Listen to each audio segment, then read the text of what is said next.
Greetings and salutations, ladies and gentlemen. This is MazezRealm once again, and welcome to another episode of my DLC delving series.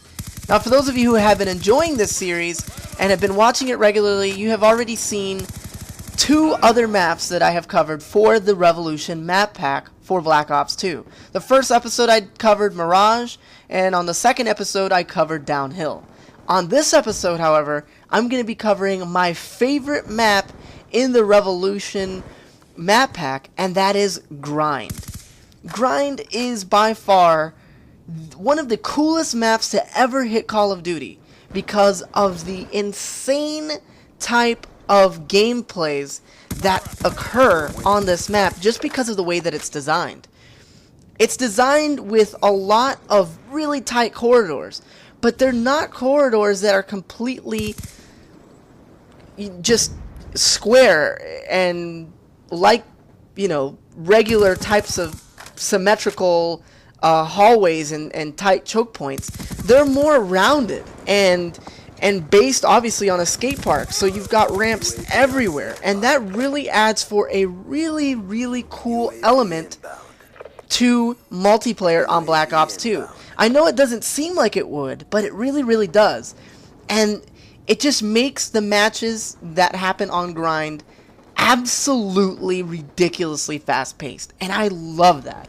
I love a map that forces players to clash in different areas of the map and basically be on even ground and have a really close match.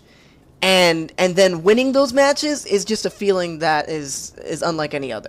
That's what makes this map so cool.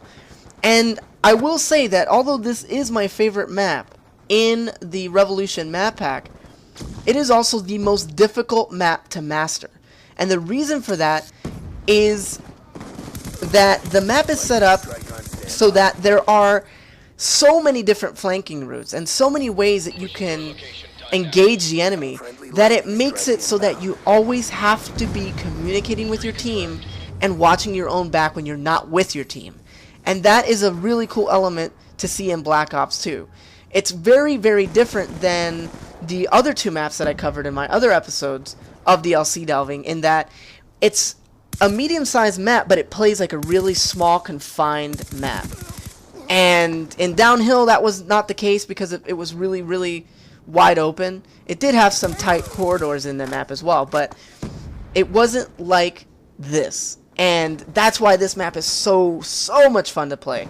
And on objective-based game modes, this map is insane. You never know who's going to win. You never know who's going to win. It's just so hectic and crazy.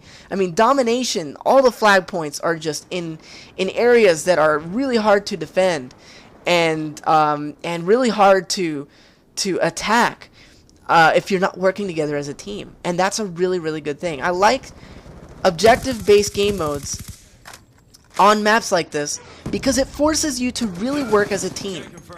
And if you work well as a team, you can still get those crazy gameplays and a lot of kills and a lot of good score streaks and everything.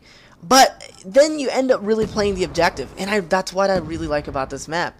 And that's why I would really consider or suggest to you guys that you should consider playing objective-based game modes like Hardpoint, Capture the Flag, and Demolition on this map. I really think it's one of the coolest maps to play those game modes on just because of where the bomb sites and different things are on the map. It just makes it so freaking hectic that anybody can do well, no matter which loadout you have equipped, as long as you really are efficient with that loadout. So it takes a lot of skill to play on this map and do well. But once you master these flanking routes and once you master the loadout that you have, it makes for an amazing map to play on almost any game mode.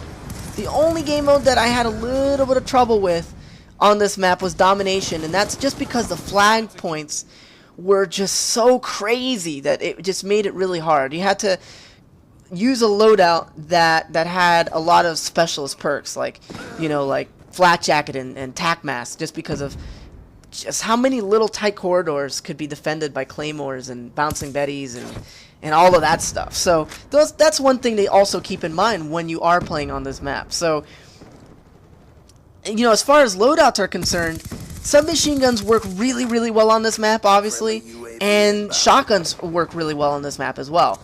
Assault rifles, an adjustable stock on your assault rifles, you can't go wrong with that.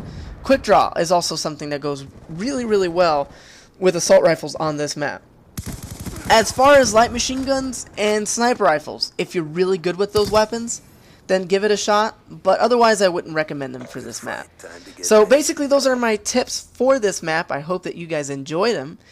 And as always, if you enjoyed this video, please support it by liking the video or favoriting it.